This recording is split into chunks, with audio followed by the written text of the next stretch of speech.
Olá, meus amigos, um dia de muita paz para todos nós. É sempre motivo de muita alegria estarmos reunidos para estudarmos uma obra espírita e hoje um romance Ave Cristo. Romance psicografado por Francisco Cândido Xavier, pelo Espírito Emmanuel. Nós vamos envolver o nosso Wesley, que irá fazer a nossa prece de gratidão. Logo depois a nossa irmã Aramita irá fazer a recapitulação. E hoje é exatamente 1º de outubro de 2021. Obrigado, Mestre Jesus, por essa oportunidade de estarmos aqui reunidos para o estudo dessa obra.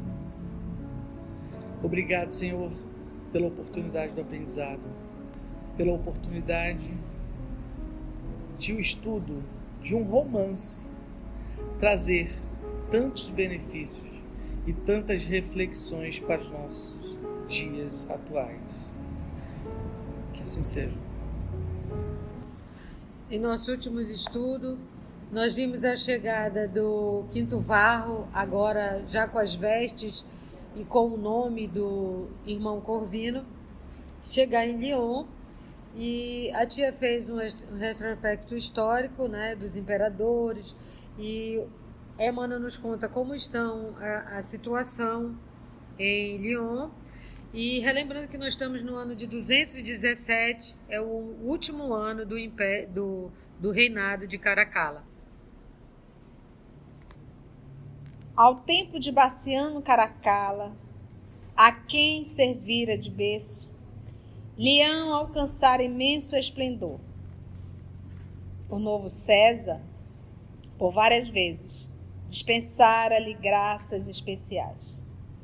A corte aí se reunia, frequentemente, em jogos e comemorações.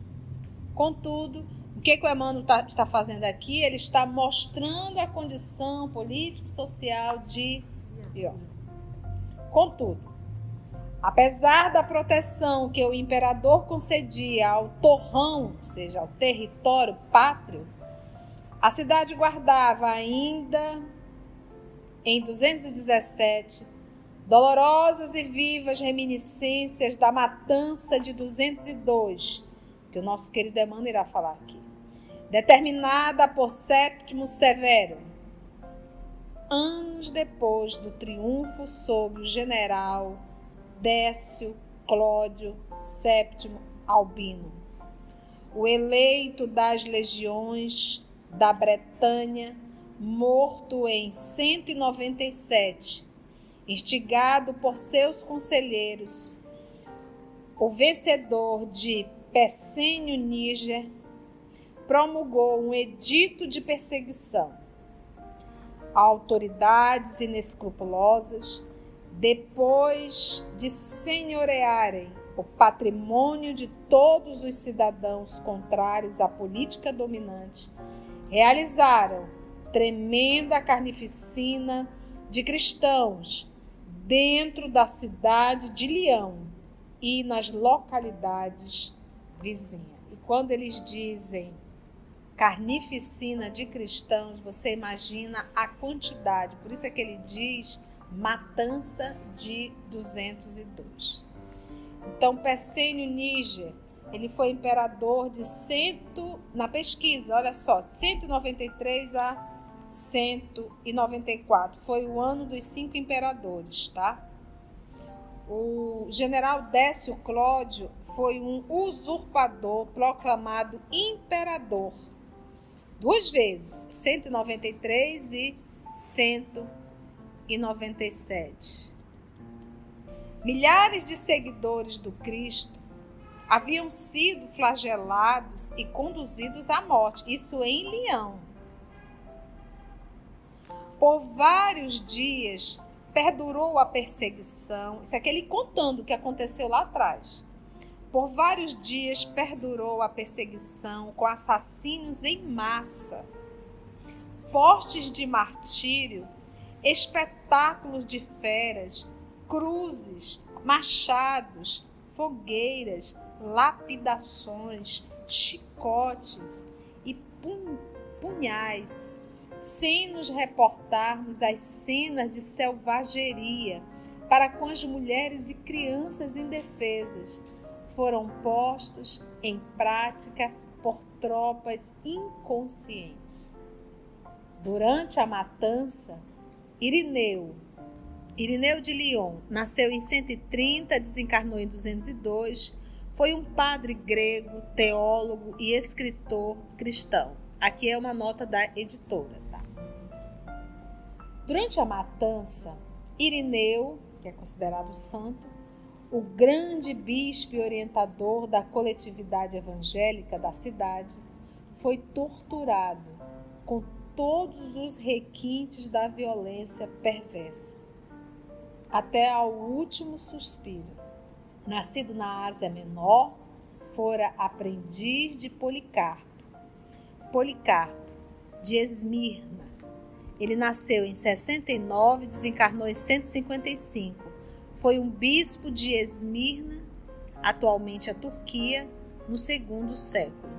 Ele morreu como um mártir, vítima da perseguição romana, aos 86 anos. É reconhecido como santo tanto pela Igreja Católica Romana quanto pelas igrejas ortodoxas orientais. Nota também da editora. Venerado sacerdote de Esmirna, que, por sua vez, havia recebido a fé por intermédio do apóstolo João, o evangelista. A igreja de Leão, em razão disso, sentia-se depositária das mais vivas tradições do evangelho. Possuía relíquias do filho de Zebedeu e de outros vultos do cristianismo nascente, que lhe fortaleciam o ânimo na fé. Em seu círculo de profunda iluminação espiritual, achava-se quase intacto o espírito piedoso da comunidade de Jerusalém. Enquanto Roma fora iniciada por batismos de sangue ao tempo de Nero, a comunidade leonesa começara o serviço de evangelização em relativa calma. Emissários da Palestina, da Frígia, da Síria, da Acaia e do Egito visitavam-na incessantemente. As epístolas enviadas da Ásia clareavam-lhe a marcha. Por esse motivo, era o centro de porfiados estudos teológicos no campo das interpretações. Irineu dedicara-se a minuciosas observações da Escritura, manejando o grego e o latim com grande mestria. Porque o que acontece? Quando a gente fala, nós sabemos que na época do nosso Senhor Jesus, a língua hebraica, ela era realmente falada só dentro da sinagoga. Por quê? Porque era como... Vocês lembram que nós tivemos um tempo que só fazia a missa em latim?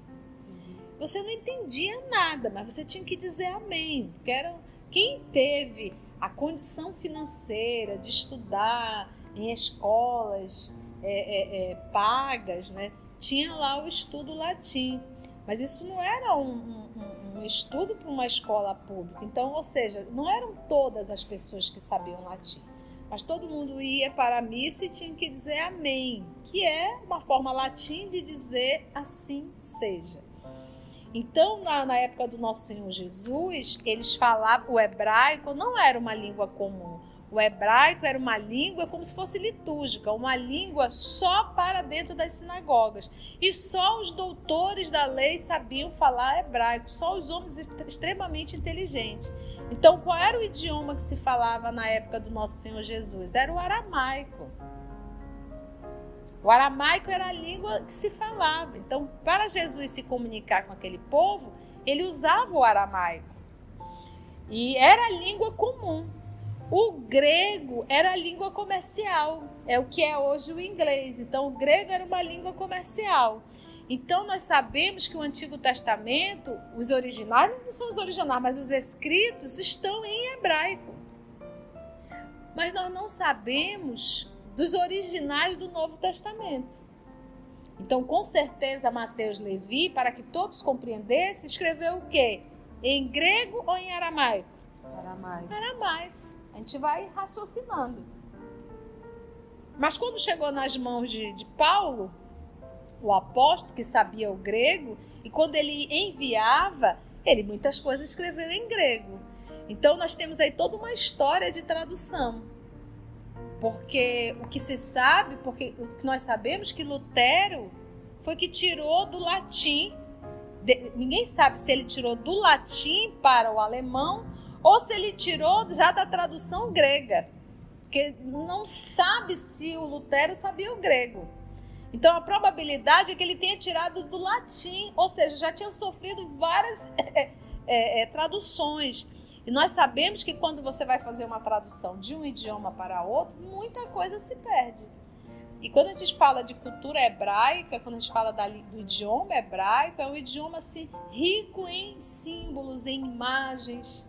Aí fica muito difícil. Então, alguém quando vai fazer uma tradução, ele acaba interpretando. Então, aqui ele fala uma coisa interessante. Ele diz assim, olha, por esse motivo, emissários da Palestina, da Frígia, da Síria, da Acaia e do Egito visitavam-na incessantemente. As epístolas enviadas da Ásia clareavam-lhe a marcha. Por esse motivo, era o centro de porfiados estudos teológicos no campo das interpretações. Irineu dedicara-se a minuciosas observações da Escritura. Então, nós estamos aqui em que ano, Aramita? 217. Já tinha aqui as cartas de Paulo, né? Já tinha assim, as anotações do Novo Testamento, do próprio Levi, com certeza subentende de Marcos, do próprio João Evangelista, que aqui João já tinha desencarnado. E epístolas são cartas, porque ele diz assim, ó, por esse motivo era o centro de porfiados estudos. Irineu dedicara-se a minuciosas observações da Escritura. Então, já tinha aqui algo formado, né? Lembra? Mateus já tinha desencarnado, João Evangelista já tinha desencarnado, Marcos já tinha desencarnado, Lucas já tinha desencarnado, todo mundo já desencarnou. Então, o que eles tinham de deixar escrito já estava. Manejando o grego e o latim. Então, o latim é uma língua romana. O latim era a língua romana, o grego era a língua comercial, o aramaico era ali da Palestina. Então, olha só a mistura de idiomas. Então, imagina, quando os romanos foram para a Palestina, eles falavam o quê? O latim, mas tinham que aprender o aramaico para interagir com aquele grupo. Lembra da preocupação do senador Públio quando foi conversar com Jesus? Qual idioma que ele iria falar com Jesus? Lembra disso? Com grande mestria, então ele manjava, né? Escreveu expressivos trabalhos, o Irineu, refutando os adversários da Boa Nova, preservando as tradições apostólicas e orientando os diversos serviços da edificação cristã. Parece aqui bem o trabalho do professor Allan Kardec, né? Mas a coletividade não se caracterizava tão somente pelas realizações intelectuais, fazendo do santuário consagrado a São João o centro dos seus trabalhos de ordem geral. A igreja primava pelas obras de assistência.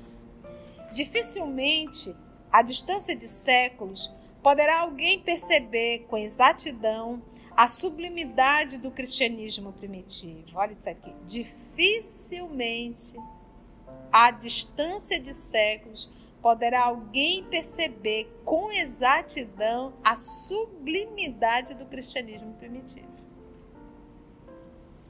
Experimentados pela dor, amavam-se os irmãos na fé, segundo os padrões do Senhor. Poxa! Por isso que a gente tem dificuldade de entender. Dentro das instituições espíritas, das instituições religiosas, se discute ponto de vista. A pessoa se sente proprietário do cargo e da instituição. E pouquíssimas ou ninguém acaba lembrando que o trabalho é do Cristo Jesus. Experimentados pela dor, amavam-se os irmãos na fé, segundo os padrões do Senhor. Em toda a parte, a organização evangélica orava para servir e dar, em vez de orar para ser servida e receber. Só isso aqui, gente, já é uma chamada. Por exemplo, ele diz assim: dificilmente, à distância de séculos, poderá alguém perceber com exatidão a sublimidade do cristianismo primitivo. 99,99% das pessoas que buscam a religião é para pedir, não é para servir. É para barganhar com Deus. Como se Deus aceitasse isso. E a gente faz a oração é para pedir. Apesar da oração Pai Nosso, seja feita a tua vontade, assim na terra como no céu.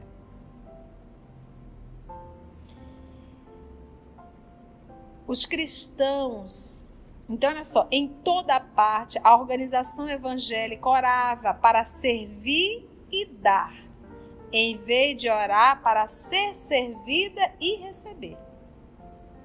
Os cristãos eram conhecidos pela capacidade de sacrifício pessoal.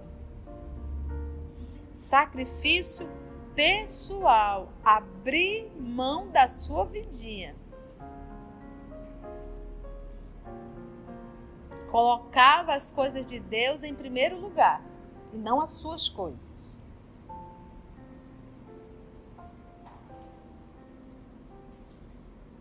Pela capacidade de sacrifício pessoal a bem de todos, pela boa vontade, pela humildade sincera, pela cooperação fraternal, pela humildade sincera, então tem a falsa, pela cooperação fraternal e pela diligência que empregavam no aperfeiçoamento de si mesmo. Esse é o cristianismo. Esses 2 parágrafos aqui nos apresentam o que é ser cristão. Tudo o que nós hoje não somos. Olha esse outro parágrafo. Amavam-se reciprocamente. Me conta. Amavam-se reciprocamente. A gente puxa o tapete um do outro. Nós temos irmãos espíritas criticando um ao outro, mesmo a pessoa estando fazendo bem. Então, por isso é que a fala do Nosso Senhor: os meus discípulos, eles serão reconhecidos por muitos se amarem. Se não há amor, não há cristianismo. E dói, mas é isso.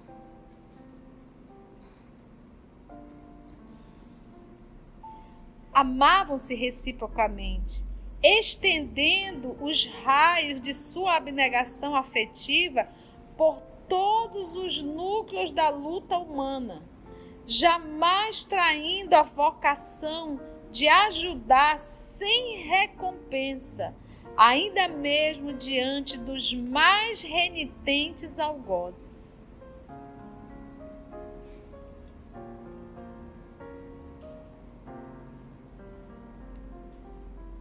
Ao invés de fomentarem discórdia e revolta entre os companheiros jungidos, ou seja, ligados ali à canga da escravidão, lembra a canga, aquela madeira, que se coloca aqui sobre a canga da escravidão, honravam no trabalho digno a melhor maneira de amparar-lhe a libertação. Então, ao invés de chegar lá e estimular o cristão que está na condição de escravo a uma guerra, a um conflito, o que eles faziam? Ao invés de fomentar discórdia e revolta entre os companheiros jungidos à canga da escravidão, honravam no trabalho digno a melhor maneira de amparar-lhe a libertação. A gente vai ver esse cristão na figura de Gesiel. Lembra que ele foi como escravo no navio, ali preso no remo? Quem é que saía das galeras vivo? Ninguém. E vocês lembram que o Emmanuel fez questão de nos contar que todos ali eram uma agressividade só. Vocês lembram disso? Se maltratavam, se maldiziam. E o Gesiel trabalhava com o mesmo amor, com o mesmo carinho. Que é isso que a gente tem que entender. Quando a gente acende a luz cristã dentro de nós, para onde nós formos, a luz vai junto.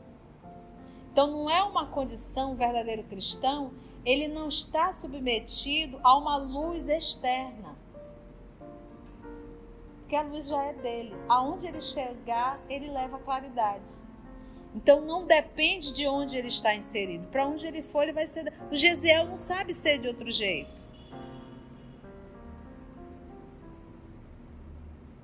Se for para lavar o chiqueiro, ele vai lavar com a mesma alegria de que ele estiver lavando a casa dele.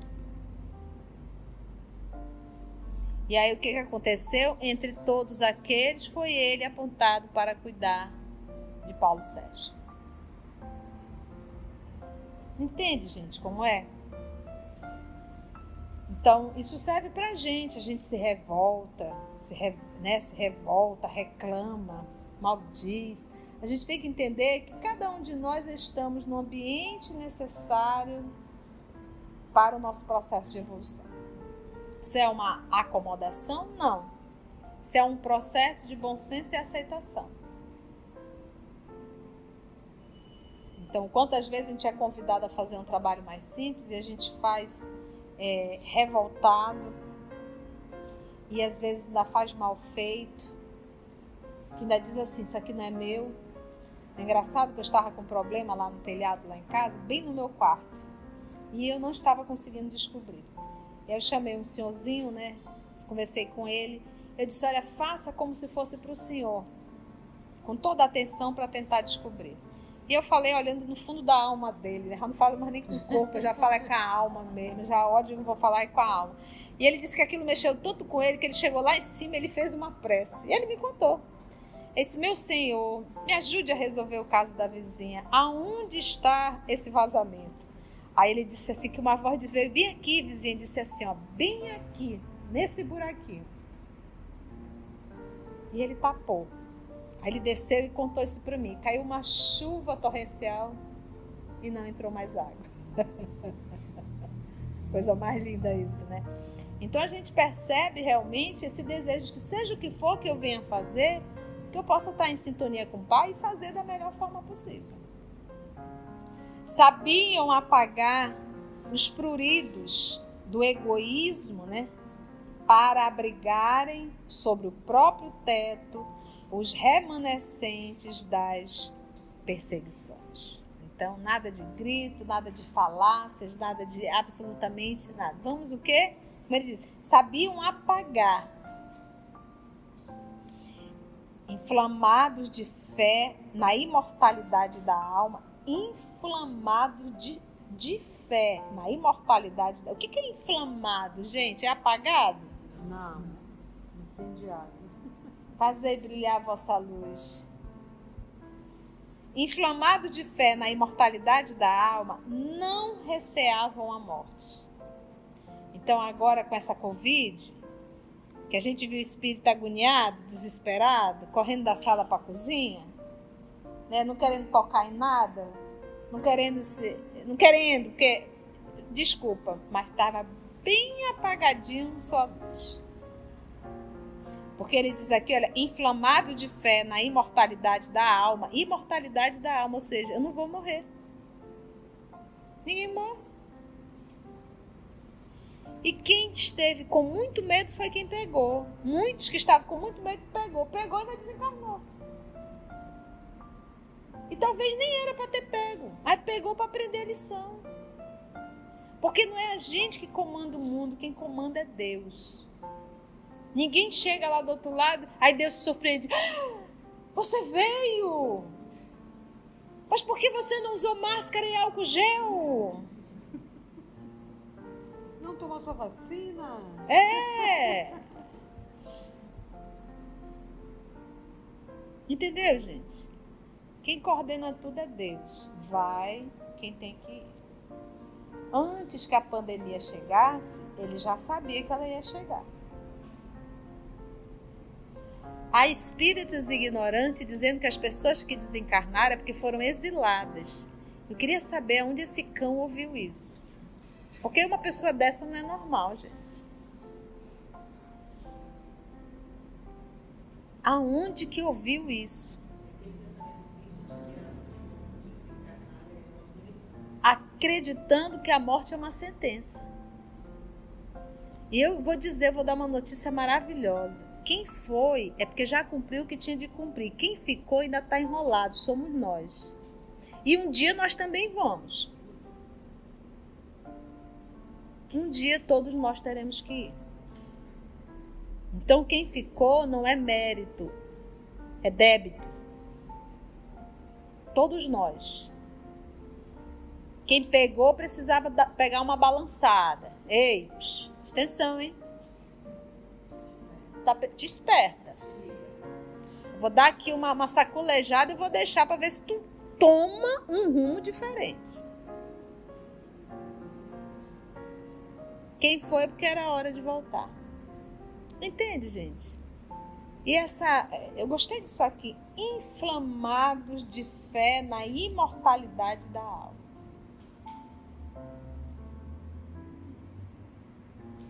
Os companheiros martirizados partiam como soldados de Jesus, cujas famílias na retaguarda lhes cabia proteger e educar. Sabe quando o soldado vai para a guerra?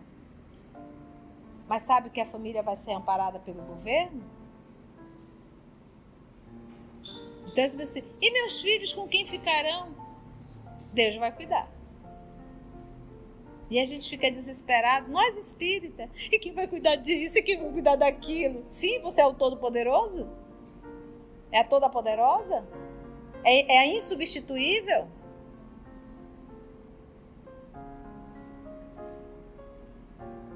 Assim é que a comunidade de Leão guardava, sob a sua custódia de amor, centenas de velhos, enfermos, mutilados, mulheres, jovens e crianças. Porque aquele pai de família que foi, eles apoiavam o grupo familiar. Aquele que ficou mutilado, o mutilado não tinha trabalho, gente. Se hoje é preciso uma lei obrigando a empresa a empregar, tu imagina isso no século III? E eles amparavam uns aos outros. Nós espíritas não fazemos isso, não. A gente faz congresso e tem que pagar a inscrição. Se tu não tem dinheiro, tu não participa. Uma pessoa participa do nosso grupo, desaparece 3, 4, 5, 6 semanas e ninguém dá fé. Quando a gente percebe, sai no Facebook, luto. A gente não tem o hábito de passar mensagens um para os outros. Fulano, você não está indo. O que houve, né? Precisando de alguma coisa? Isso é o verdadeiro cristão. Então nós ainda estamos longe de sermos verdadeiros cristãos. Cena do próximo capítulo.